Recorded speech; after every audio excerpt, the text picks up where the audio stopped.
আসসালামু আলাইকুম। চলে এসেছি নতুন আরও একটি ভিডিও নিয়ে তোমাদের মাঝে। আজকে আমরা আলোচনা করব অষ্টম শ্রেণীর বাংলার যে 2024 সালের শিক্ষাবর্ষের বার্ষিক পরীক্ষার নমুনা প্রশ্ন, সেই প্রশ্নটি নিয়ে। এর আগে আমরা দুইটা পর্ব অলরেডি কমপ্লিট করে ফেলেছি। এটা আমাদের 3 নাম্বার পর্ব, ঠিক আছে। দুই পর্বের আমরা বলেছিলাম নৈবেত্তিকটা কেমন আসবে তোমাদের, প্লাস নৈবেত্তিকের অ্যান্সারগুলো দিয়েছিলাম। আবার তোমাদের এখানে যে এক কথায় প্রকাশ যে কোশ্চেন ছিল সেগুলোর অ্যান্সার আমরা করে দিয়েছি, কিভাবে অ্যান্সার করতে হবে তোমাদের বোঝার সুবিধার্থে।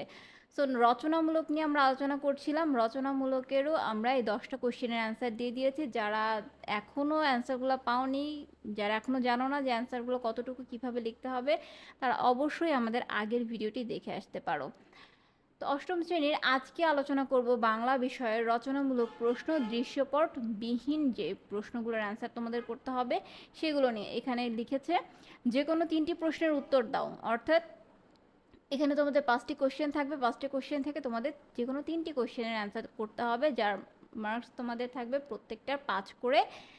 3টার অর্থাৎ 15 মার্কসের অ্যান্সার তোমাদের করতে হবে। তো চলো আমরা দেখে নেই যে এই যে এখানে যে কোশ্চেনগুলো আছে দৃশ্যপটবিহীন, এই কোশ্চেনগুলোর অ্যান্সারটা আমরা কিভাবে অ্যাটেন্ড করব, ঠিক আছে। তো চলো, সো দেখো চলে এসেছি আমরা আমাদের অ্যান্সার শিটটাতে।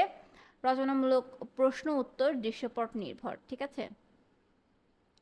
সরি, এটা হচ্ছে দৃশ্যপট বিহীন হবে, ঠিক আছে। দৃশ্যপট বিহীন, এখানে দৃশ্যপট নির্ভর লেখা আছে, এখানে হবে দৃশ্যপট বিহীন, ঠিক আছে। আমরা তো তাই দেখে আসছি, তাই না। এই যে দৃশ্যপট বিহীন, ঠিক আছে।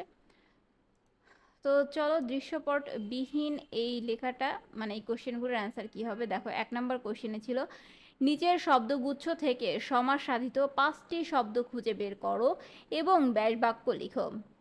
শব্দগুলো হলো নির্গমন, বিজয় পতাকা, মুখ চন্দ্র, বিজ্ঞান, কানাকানি, সৌন্দর্য, চিরসুখী, ছাত্রাবাস। তো এখান থেকে আমরা 5টি করতে বলা হয়েছে, সেহেতু আমরা এখান থেকে 5টির অ্যান্সার করেছি। দেখো সমাস সাধিত 5টি শব্দ ও তাদের ব্যাস বাক্য আমরা এইভাবে লিখে দিব, ঠিক আছে। 1 নম্বরে নির্গমন, বাহিরে গমন। 2 নম্বরে বিজয় পতাকা, বিজয়ের পতাকা। 3 নম্বরে মুখ চন্দ্র, মুখ চন্দ্রের ন্যায়। 4 নম্বর চিরসুখী, চিরকাল সুখী। 5 নম্বর ছাত্রাবাস, ছাত্রদের আবাস, ঠিক আছে। এবার 2 নম্বর কোশ্চেনে ছিল হচ্ছে নিচের বাক্যগুলোতে কোন ধরনের শব্দদ্বিত্ব ব্যবহৃত হয়েছে তা কারণ সহ লিখো। তো 1 নম্বরে ছিল হচ্ছে চিকচিক করে বালি কোথা নেই কাদা। এখানে শব্দদ্বিত্বের প্রকার পুনরাবৃত্ত শব্দদ্বিত্ব, ঠিক আছে, কারণ একই শব্দ পরপর দুবার ব্যবহৃত হয়েছে। 2 নাম্বার ভয়ে গা ছমছম করছে। এটা শব্দদ্বিত্বের প্রকার হচ্ছে ধনাত্মক দ্বিত্ব, ঠিক আছে, কারণ প্রাকৃতিক ধ্বনির অনুকরণে তৈরি, ঠিক আছে। আচ্ছা, এবার 3 নাম্বারে কি আছে, ছেলেটিকে চোখে চোখে রেখো। এটার প্রকার হচ্ছে পুনরাবৃত্তি শব্দদ্বিত্ব, কারণ একই শব্দ পরপর দুবার ব্যবহৃত হয়েছে, ঠিক আছে, যে চোখে চোখে। ওকে, আচ্ছা। এবার 4 নাম্বার লোকটি হন হন করে হেঁটে গেল। এটার হচ্ছে অনুকার শব্দ, কারণ দ্রুত ও দৃঢ়ভাবে হাঁটার শব্দ নির্দেশ করতে শব্দদ্বিত ব্যবহার করা হয়েছে, ঠিক আছে। 5 নাম্বার তাকে দেখতে নরম সরম মনে হলেও সে মানসিকভাবে খুবই শক্ত। আচ্ছা, শব্দদ্বিত্বের প্রকার অনুকার শব্দদ্বিত্ব, ঠিক আছে, কারণ প্রথম শব্দটি অর্থপূর্ণ হলেও দ্বিতীয় শব্দটি অর্থহীন। একই সাথে দ্বিতীয় শব্দটি প্রথম শব্দের অনুকরণে তৈরি, ঠিক আছে। আশা করি তোমরা এভাবে বুঝতে পেরেছো এটা। এরপরে আছে 3 নাম্বারে আছে নিচের শব্দগুলোর বানান শুদ্ধ করে লেখো। কি কি শব্দ? আকাঙ্ক্ষা, প্রতিযোগিতায়, শিক্ষা ব্যবস্থা, সমীচীন, পিপীলিকা, সান্ত্বনা, শ্রদ্ধাঞ্জলি, সম্বলিত, দারিদ্রতা, ঠিক আছে। তো দেখো এগুলোকে আমাদের শুদ্ধ করে লিখতে হবে বলেছে। প্রদত্ত শব্দ এখানে দেওয়া আছে, অর্থাৎ এই শব্দগুলো এখানে দেওয়া আছে, এই যে প্রদত্ত শব্দ, আর শুদ্ধ বানানগুলো এখানে দেওয়া আছে, ঠিক আছে। আমি এগুলা তোমাদেরকে বলে দিলাম না, এগুলো তোমরা দেখে নিও, ঠিক আছে। আশা করি যে বুঝতে পেরেছো। 4 নাম্বার দেখো, মনে করো তোমার নাম শিমুল, ঠিক আছে? সম্প্রতি তোমার এলাকায় প্রবল বন্যায় জনজীবন বিপর্যস্ত। এখানে বিপর্যস্ত হবে, ঠিক আছে? দন্ত শয়তায় বিপর্যন্ত না, বিপর্যস্ত, ঠিক আছে? তোমরা এখানে স্পেলিংটা ঠিক করে নিও। এখানে টাইপিংয়ে অনেক সময় মিস্টেক হতে পারে, আমি এটা বলে দিলাম। আচ্ছা, অসহায় মানুষগুলোর পাশে দাঁড়াতে চাও তুমি, এজন্য নিচের বিষয়গুলো বিবেচনায় নিয়ে জেলা প্রশাসকের কাছে একটি আবেদনপত্র লিখো। এখানে বিবেচ্য বিষয় উপযুক্ত কাঠামো, যোগাযোগের উদ্দেশ্য, পরিবেশ পরিস্থিতির বিবরণ, চিন্তা ও অনুভূতির প্রকাশ। তো এটা আমরা এখন এখানে লিখবো, তাই না?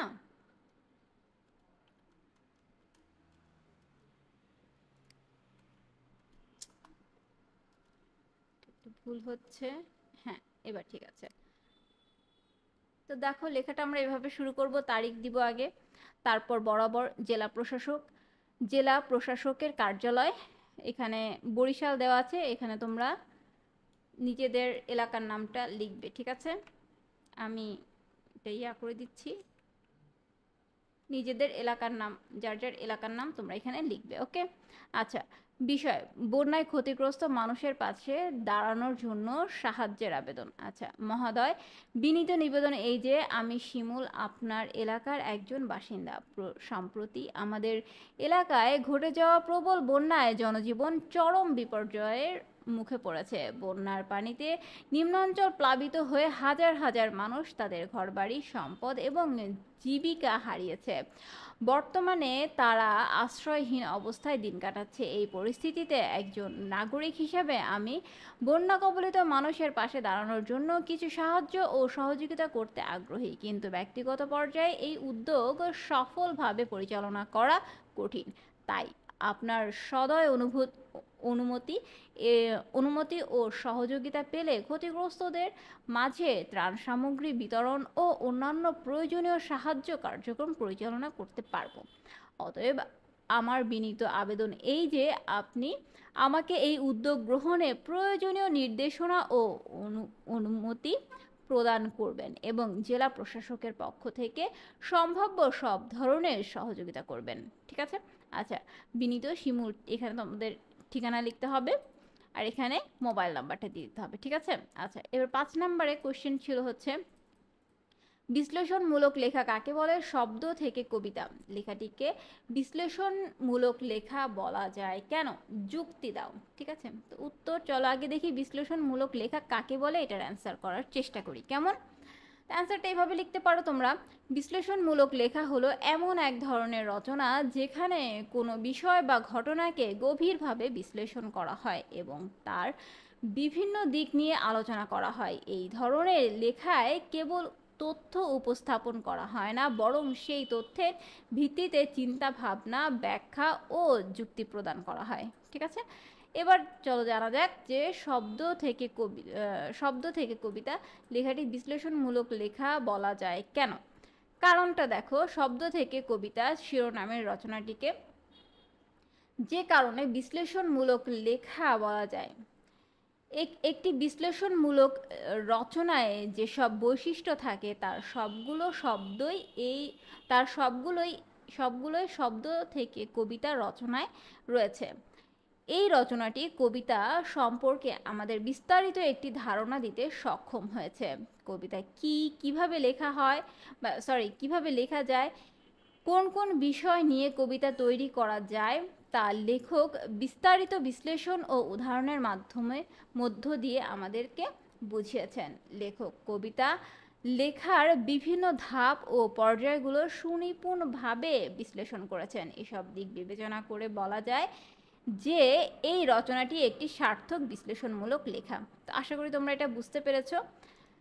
এরপরে আছে হচ্ছে দৃশ্যপট নির্ভর রচনামূলক প্রশ্ন। তো এটা নিয়েও আমরা আলোচনা করব পরবর্তী ভিডিওতে।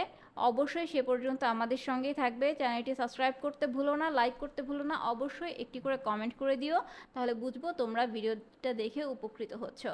সো দেখা হচ্ছে নেক্সট ভিডিওতে, সে পর্যন্ত সবাই ভালো থেকো, আল্লাহ হাফিজ।